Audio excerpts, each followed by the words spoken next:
Hola a todos, nos da mucha alegría ser parte de la Feria Internacional del Libro de Antropología e Historia. Estamos aquí para platicarles un poco de la colección de libros de mitos mesoamericanos que hemos hecho juntos en los últimos años con Ediciones Tecolote. Estos libros son Ladrón del Fuego, que habla sobre el mito del Tlacuache.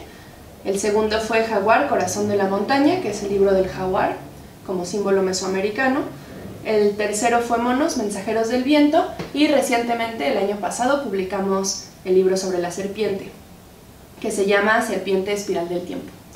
En este video les vamos a contar un poco sobre nuestros libros, pero más que hablar de los libros en particular, hemos pensado que quizás sería mucho más interesante platicar sobre el mito y sobre la pertinencia de los mitos en este momento histórico y sobre nuestra pasión individual sobre los mitos, sobre el mito como tema.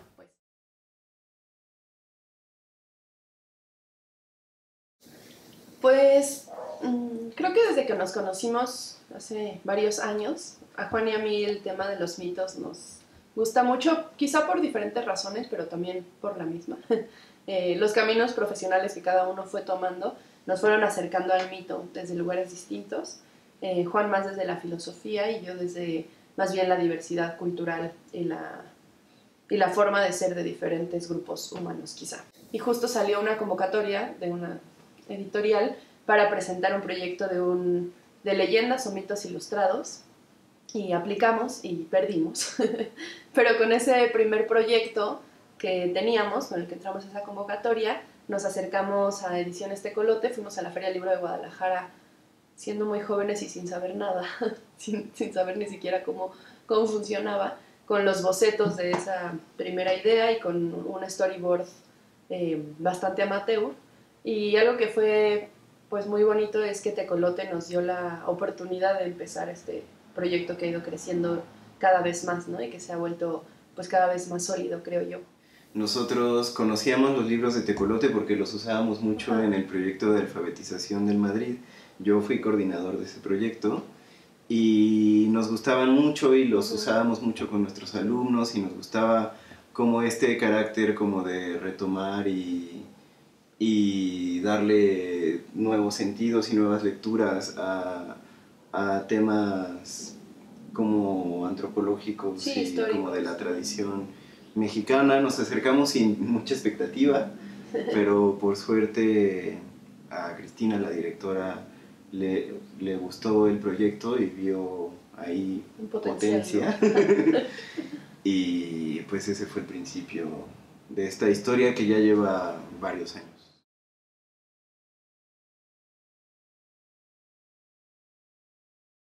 Pienso yo que hablar de mitos en la actualidad es fundamental, porque creo que tenemos que explicarnos el mundo y que pensar en el presente también con otras narraciones. Me parece que los mitos, al menos actualmente, se viven o se piensan como historias del pasado. Como historias del pasado o como historias de tradiciones culturales no occidentales, entre comillas, porque eso implica muchos problemas. Y pienso yo que no, que los mitos siguen estructurando la forma en la que los seres humanos pensamos el mundo y actuamos en él y lo habitamos. Que sí, que están la ciencia y las explicaciones científicas como una fuente de información, de explicación, pero que el mito, como estructurador de un inconsciente colectivo humano, es muy potente y es muy poderoso, porque lo que hace es contarnos cómo somos nosotros, las personas, los seres humanos, cómo es ser un humano en este mundo y en este universo. Y creo que algo que tiene la propia palabra también y que es interesante es el mito como justo como tejido, ¿no? Como trama. O sea, no tiene sentido por ser una explicación mejor o peor de las cosas, sino porque quizá no pretende ser una explicación. Y en el sentido de no ser una explicación, es una manera más bien de comprendernos dentro de la naturaleza, o como naturaleza, ¿no? Que es algo que desde el desarrollo como de la ciencia en Occidente, más bien como tendió a separarnos, ¿no? Y creo que es como muy relevante en este momento reencontrar ese tipo de tramas dentro de las cuales nos comprendemos en el misterio, pues porque no es una comprensión analítica, cuando lo que nos ha traído otro tipo de explicaciones es justo la distancia y la separación, cuyas consecuencias pues vivimos actualmente de muchas formas. Cuando pensamos en los mitos, pensamos en cosas concretas, ¿no? Pensamos, por ejemplo, en el mito del tlacuache y en cómo el tlacuache va y roba el fuego, se quema la cola, ¿no? Como la historia de este personaje. Pero al final es un mito que nos habla de la humanidad que somos, en tanto establece el mito del tlacuache y cualquier otro, los principios morales de una sociedad, la idea de bien y de mal, la idea de valentía y de cobardía, la idea de feminidad y de masculinidad, estructura el tiempo, los días de la semana, lo que es deseable, lo que no es deseable, normas de comportamiento, pautas de conducta, y todo eso lo tenemos como muy dentro. Y al final ha sido muy interesante trabajar juntos en los mitos y pensar y preguntarnos qué mitos son los que nos conforman, a mí y a Juan, por ejemplo, ¿no? Es decir, la forma en la que yo me siento o hablo o tomo decisiones o valoro las cosas como positivas o negativas, o pienso qué es la naturaleza y cómo puedo relacionarme con ella, está estructurado por mitos de nuestra tradición que nos han ido tejiendo de una manera en particular y que han ido tejiendo nuestra relación con el mundo y nuestra relación con los otros. Creo que para nosotros cada vez es más claro que lo sepamos o no, lo tengamos conscientes o no, nos comprendemos de manera mítica. No necesariamente a partir de mitos concretos, pero esa es la forma en la que podemos narrarnos. Claro. Pensemos lo que pensemos, ¿no? Entonces es un poco, la intención creo que es una invitación a reencontrarse con mitos específicos de una forma distinta para que eso produzca una idea distinta de la forma en la que habitamos y comprendemos las cosas y nos comprendemos a dentro nosotros de mismos, las cosas. claro.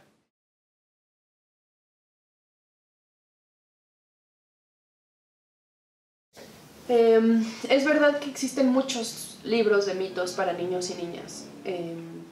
Y bueno, algo que a Juan y a mí creo que puedo hablar por los dos, nos ha parecido pues un poco pobre, es que muchas de esas reescrituras de mitos, dirigidas sobre todo al público infantil, son reescrituras que se concentran en la historia concreta del personaje mítico, ¿no? En el tlacuache, por ejemplo, y lo que el tlacuache hace, pero que cercenan a esa historia de todo su contenido simbólico. Y eso es un problema porque un mito despojado del contenido simbólico, de lo que quiere decir más allá de las acciones concretas que realiza un personaje o de la historia lineal específica, si a un mito se le despoja del símbolo, entonces deja de ser un mito, pero tampoco es un cuento. Y justo como desde ese lugar es muy difícil como niño o como niña acercarte a estas historias con una actitud más bien como de emoción por el misterio, ¿no? Por lo misteriosas que son estas narraciones. Eso por un lado. Y por otro lado, libros más bien de investigadores e investigadoras, extraordinarios, pero de 400 páginas, escrito en un idioma, bueno, en un lenguaje muy académico y en ese sentido muy poco accesible para un público general. No solo para niños y niñas, por supuesto, pero también para adultos. Entonces el reto fue hacer esto, fue mantener las historias concretas de cada uno de estos personajes, pero dejando ver lo que esas historias dicen del mundo, dejando ver que estas historias son metáforas de otra cosa. Lo que se suele olvidar también es que hay una distancia muy grande entre algunos de los aspectos o algunas de las historias que tomamos nosotros para escribir y lo que somos nosotros en la actualidad y las cosas que pensamos y lo que hacemos. Entonces, para que algunos de los sentidos simbólicos aparezcan ante el lector como simbólicos, teníamos que hacer una especie de puentes o mediación o traducción que permitiera a los lectores participar de lo poético, pero también tener una cierta ayuda para saber cómo hacia dónde señalan esos símbolos, ¿no?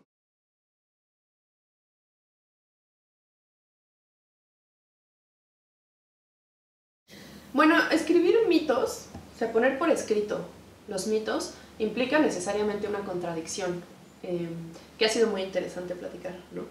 Porque los mitos necesariamente, o digamos su lugar de acción y de potencia está en la oralidad.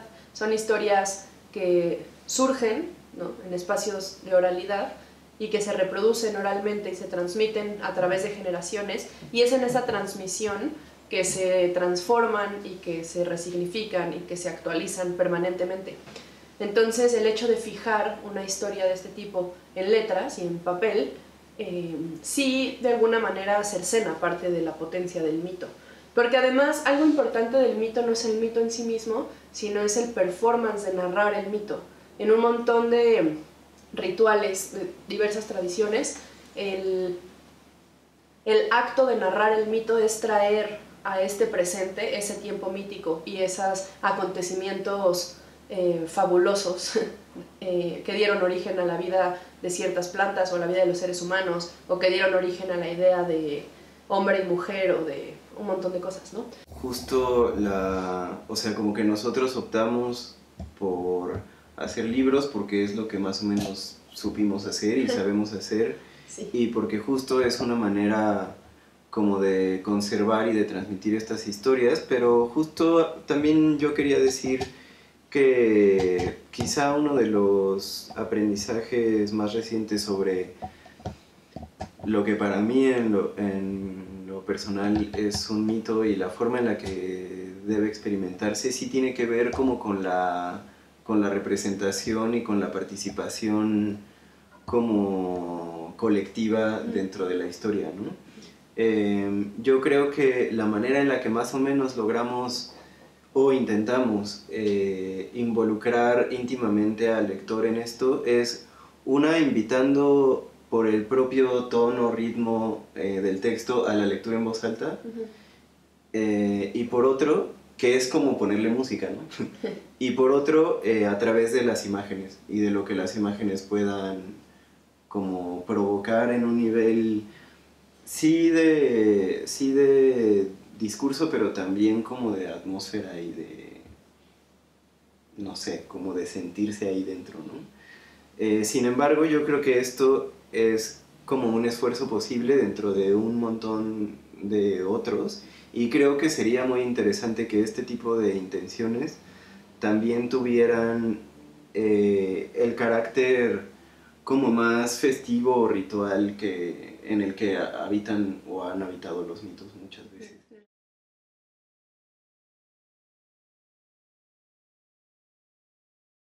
Sí pensamos que son libros para niños y niñas, pero también para un público mucho más amplio. Y una intención que hemos tenido es que sean libros comprensibles para un público infantil en un nivel, pero que tengan otros niveles de lectura también. Y entonces probablemente una niña de 8 años puede leer el libro de los monos, por ejemplo, y entonces involucrarse y sorprenderse por la historia concreta que cuenta ese mito sobre la relación de los monos con el cacao y, ¿no?, y el Popol Vuh y los monos como estos primeros hombres hechos de madera, y en fin.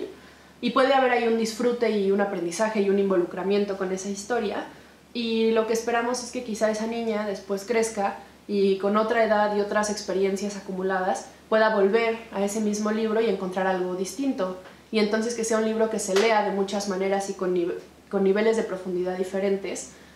Y por eso también creemos que son libros para personas adultas, que encontrarán otro tipo de cosas. Y también, pensándolo como si son para adultos, sí creemos que son para un público general no especializado. Y eso nos gusta mucho porque de pronto los textos académicos están dirigidos a un público muy específico que tiene los códigos y el lenguaje de la academia, y que entonces puede aproximarse a textos más de carácter, pues, de investigación y demás. Pero eso no es accesible a todo el mundo. Por un lado, le apostamos a que el misterio también es una especie de anzuelo. También creo que un nivel de experiencia del libro empieza desde solo leer las imágenes o tener una experiencia de las imágenes. Y eso que decía Ana Paula al final, para nosotros de hecho es como que queremos provocar que la lectura de estos libros se haga también en colectivo, o sea, como que sean libros que pueden leer los padres a los papás y las mamás a sus hijos e hijas, y que se discutan y que se extiendan en ese ámbito, ¿no? O sea, tampoco creo que es importante pensar que un libro no es nada más para la experiencia como solitaria. Uh-huh.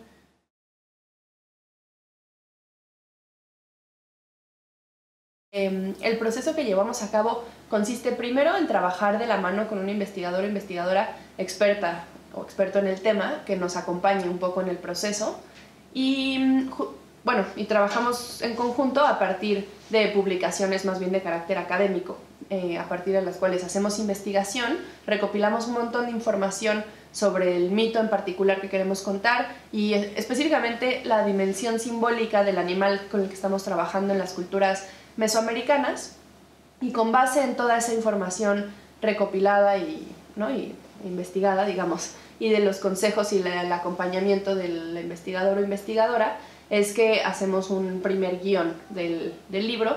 Para el libro del Tlacuache trabajamos junto con Alfredo López Austin.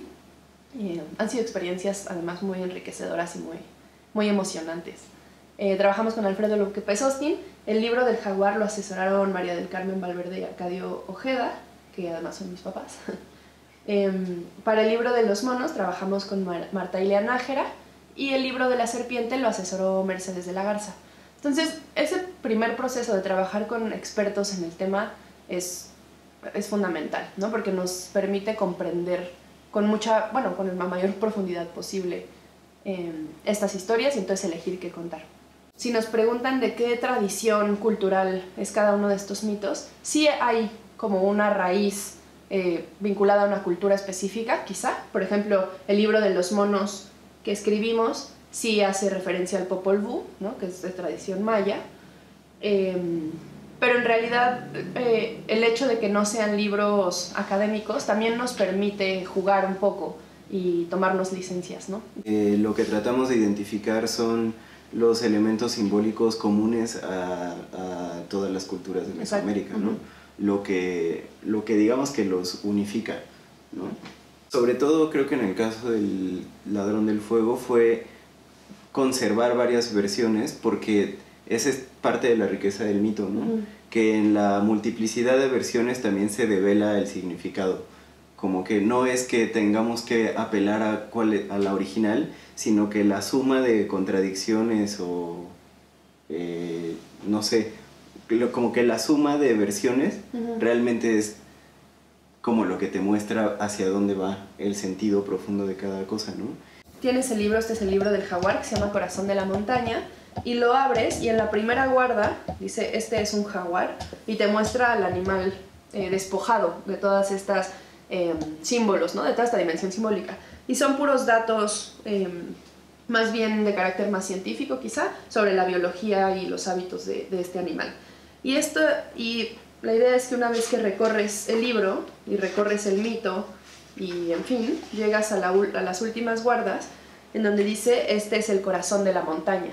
Y entonces este jaguar ya no es un jaguar, es un símbolo. Y estos datos ya son más bien datos culturales vinculados a la dimensión simbólica del animal.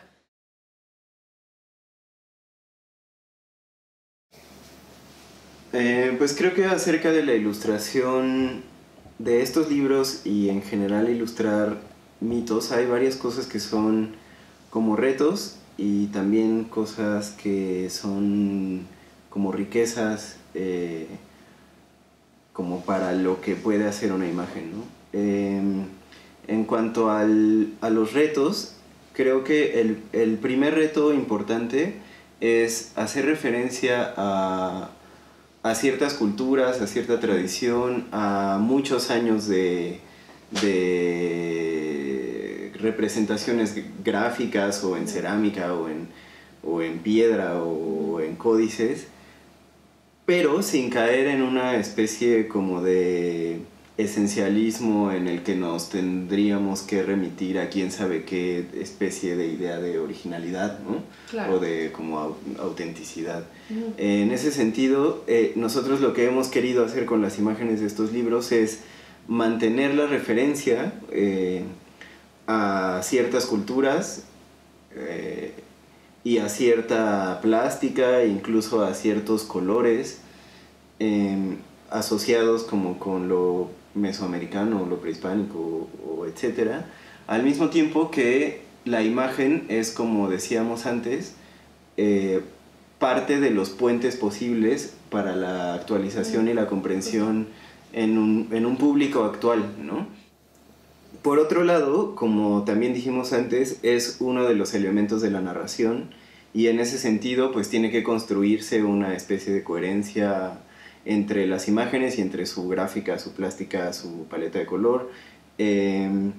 Y todo esto creo que puesto a disposición de dos objetivos. Uno es la dimensión simbólica, es decir, que pueda transmitir esos símbolos que está narrando también el mito. Y la otra es que las imágenes tengan como la potencia suficiente como para generar una atmósfera y una sensación que yo no sé cómo llamar, pero digo como una sensación como mítica. O sea, como que sientas que estás en presencia de algo divino. Sí, sagrado. Es que los mitos están hechos de imágenes.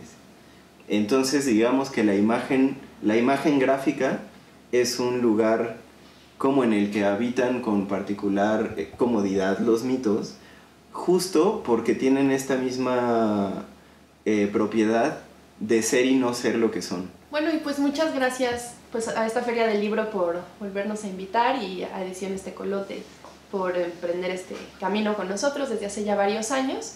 Y bueno, gracias a todas las personas que vieron este pequeño video y que comparten con nosotros la pasión por el mito y por estas historias.